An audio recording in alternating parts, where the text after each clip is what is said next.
Hey everyone, and welcome back for another deep dive. Today we're going to be tackling something pretty wild, this concept of hyperstition. Ooh, It's yeah. basically the idea that even fictional ideas can, bend reality. Yeah.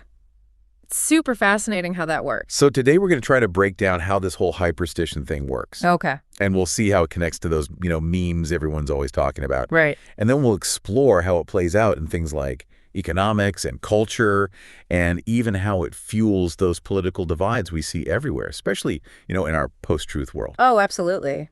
Yeah. For example, think about the term cyberspace. Mm. It comes straight from William Gibson's novel, Neuromancer, from 1984. Right. Total science fiction. Yeah. But then it became the way we think about the internet. Exactly. With hyperstition in action. Mm. You get investment integration, and bam, fiction becomes techno-social reality. It's why It really makes you wonder what other fictional concepts are just waiting to become real, doesn't it? it really does. What I find really interesting about hyperstition is that it kind of acts like a self-fulfilling prophecy, but on a cultural level. Interesting. And it's all tied up with this idea of memes that Richard Dawkins came up with. Okay, wait, hold on. When I hear meme, I think of those funny pictures and stuff that go viral online. Right. How does that connect to something as big and complex as hyperstition? Well, those funny pictures are definitely memes. Okay. But the idea actually goes way deeper. You got to think of memes as these units of culture, like genes, but for culture. Okay. And they replicate and evolve. Ah. They transmit from person to person, and they even cluster into these big systems we call memeplexes. Memeplexes. Yeah, think of cultural doctrines like Christianity or communism. Oh, okay. So are you saying that hyperstitions are basically just elaborate meme-fueled prophecies that we somehow will into existence? Well, it's a bit more nuanced than that. Mm. Hyperstitions are really deeply embedded in our cultural narratives, They often pop up in things like speculative fiction or futurism, even occultism. And they don't just predict the future, they actually shape it. It's like they're catalysts, creating these feedback loops that just speed up social transformation. That makes sense. We're living in this post-truth era where everyone's always saying feelings and beliefs are more important than facts. It seems like hyperstition would totally thrive in that kind of environment. Oh, absolutely. The internet, with all its echo chambers and viral content, becomes this perfect breeding ground for these narratives. They tap into all those anxieties we have about the future, and through just repetition and belief, they become ingrained as these perceived truths. It's almost like we're losing our grip on what's real, with stories becoming more, powerful than facts. Is it really that bad? Are we living in a reality shaped more by narrative than by, actual truth? It's a really valid concern. Hyperstition can definitely distort our sense of reality. It often plays on our fears about the unknown, especially when it comes to technology. Corporations often present technology as this magical force. Right. That's too complex for us regular folks to understand. Yeah, it's like they're saying, don't worry your little heads about the details. Just trust us, the tech wizards. Exactly. And honestly, with the constant flood of information we're dealing with every day, it is tempting to just accept things without, digging deeper. Right. This deliberate mystification of technology really just reinforces the power dynamics at play. It silences critics and allows these technologies to get super embedded in our lives before we even fully grasp what they mean. Okay, so let's give our listeners something more concrete to latch onto here. Yeah. You mentioned the Cthulhu mythos earlier. Yeah.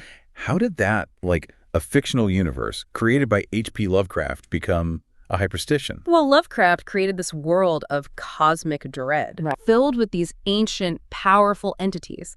It's a fictional universe, of course. Yeah. But it's captivated so many imaginations that some people actually treat its elements as real. It's a perfect example of how fiction can seep into reality and become this lived belief system for some people. So it's a self-fulfilling prophecy, isn't it? The more people buy into it, the more it becomes real in a cultural sense. Yeah. And that cultural power can then spill over into other areas, right? Exactly. Another fascinating example is the way capitalism itself operates. You could argue that capitalism thrives on these hyperstitional dynamics. Okay, I'm intrigued. How does capitalism use hyperstition? Well, think about it. Capitalism relies on turning these speculative ideas into these potent forces. It thrives on belief, investment, and this promise of future gains. Hmm. It's all about speculation transforming to reality. Remember our cyberspace example from earlier?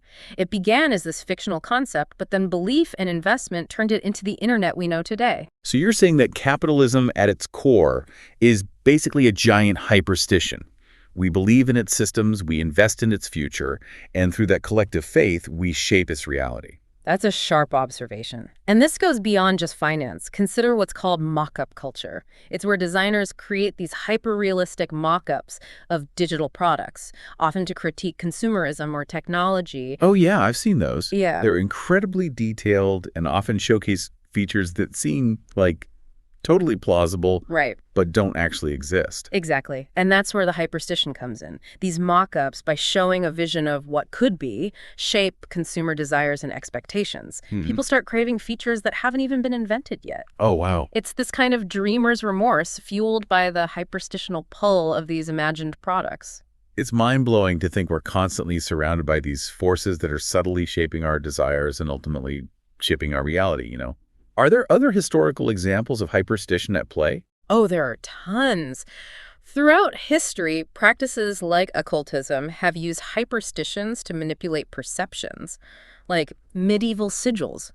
Those were symbols believed to have the power to, conjure new entities. These symbols were deeply embedded in cultural narratives, and through rituals and practices, Yeah. people thought they could actually influence reality itself. So hyperstition has been working its magic for centuries, from the spiritual to the economic. It seems like there's a connection between hyperstition and conspiracy theories, too. Absolutely. They both rely on speculation and blurring the lines between what's fact and what's fiction. You've hit on a key point.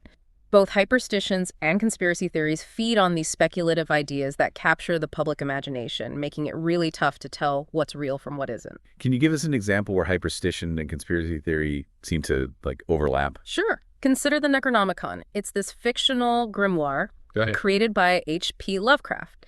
It's supposedly an ancient text filled with this dangerous, forbidden knowledge. While it's totally fictional, some occultists and conspiracy theorists actually treat the Necronomicon as a real artifact, Wow. which further cements its place in our cultural consciousness. It's fascinating how a fictional creation can take on a life of its own like that, just fueled by belief and speculation. Are there any other historical examples of hyperstition in occultism? Definitely. Take the Theosophical Society, an occult organization from the 19th century. They incorporated hyperstitional ideas, especially ideas about spiritual evolution, to craft these big narratives about human progress and the possibilities of the future. Their ideas had a huge impact on cultural perceptions of time and humanity's place in the cosmos. This is all incredibly intriguing, but it's also a little bit unnerving. Knowing that we're swimming in this sea of hyperstitions, I wonder what that means for us, psychologically. Can't all be positive, right? You raise a really good point. Living in a hyperstitional environment where the lines between fact and fiction are constantly blurring can definitely have an impact on our mental well-being.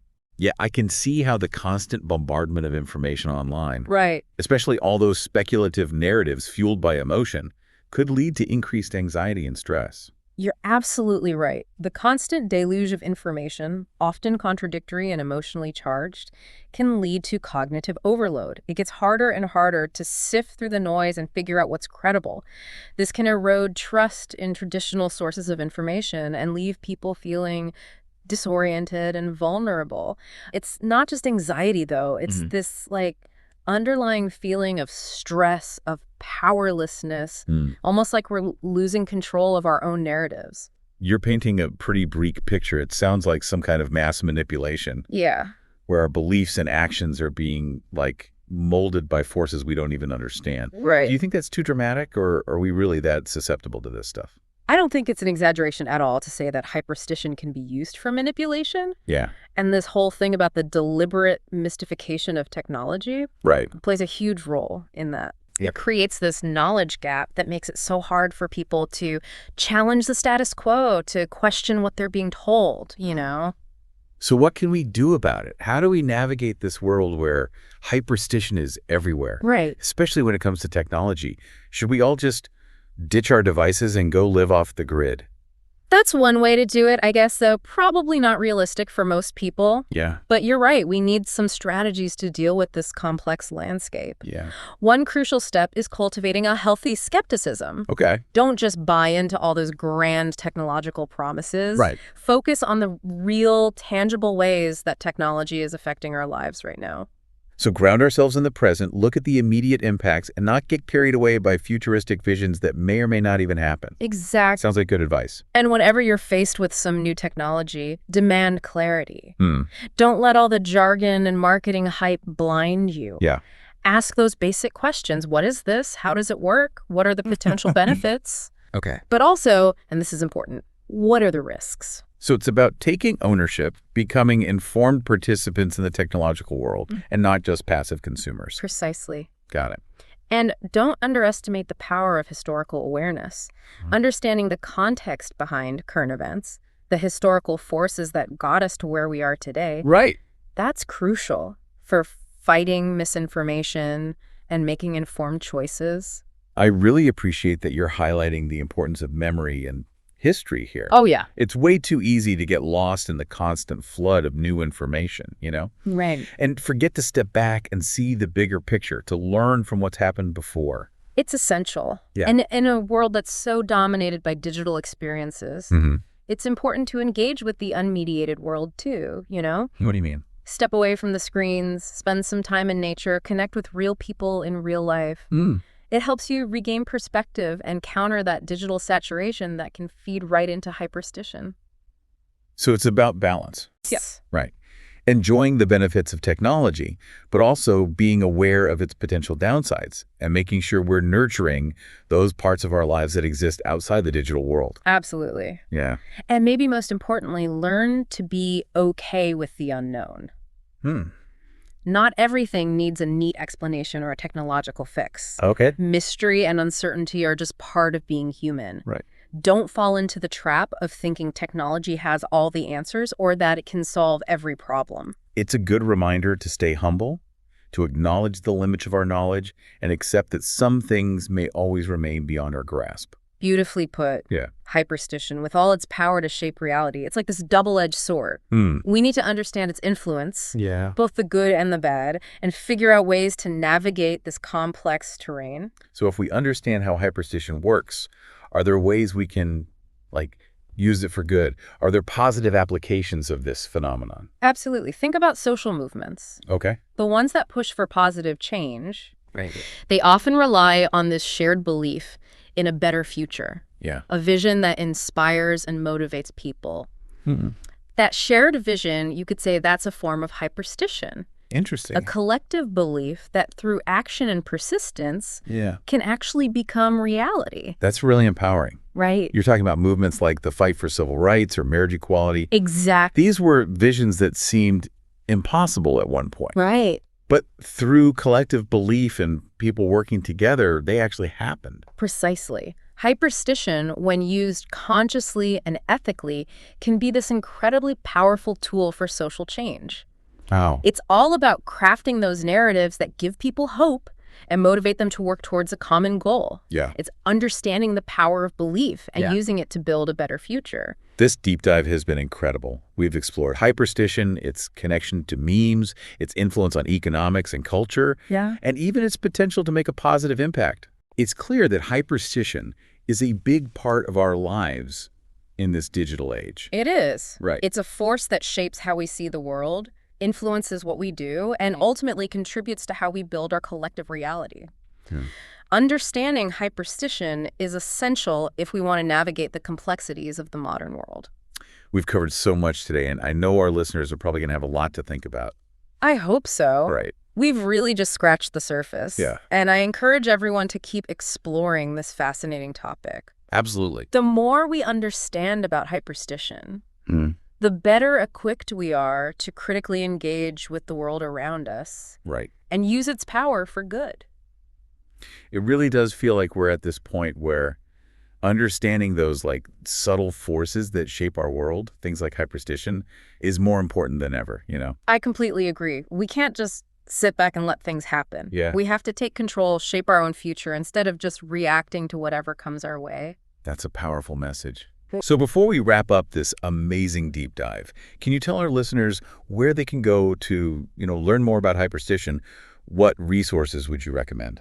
Well, the sources we've talked about today are a great starting point. Okay. They really delve into hyperstition, its history, how it works, and the impact it has on all of us. I Right. highly recommend checking those out Yeah. and then branching out from there, doing your own research. We'll make sure to include links to those sources in the show notes so everyone can easily find them. Perfect. And as always, we encourage everyone to share their thoughts and questions with us on social media. We love hearing from our listeners and getting into those, thought-provoking discussions. Yeah. There's always something new to discover. This has been a truly eye-opening exploration of Hyperstition. It has. Until next time, keep questioning, keep exploring, and keep shaping your own reality. And remember, the future isn't something that just happens to us.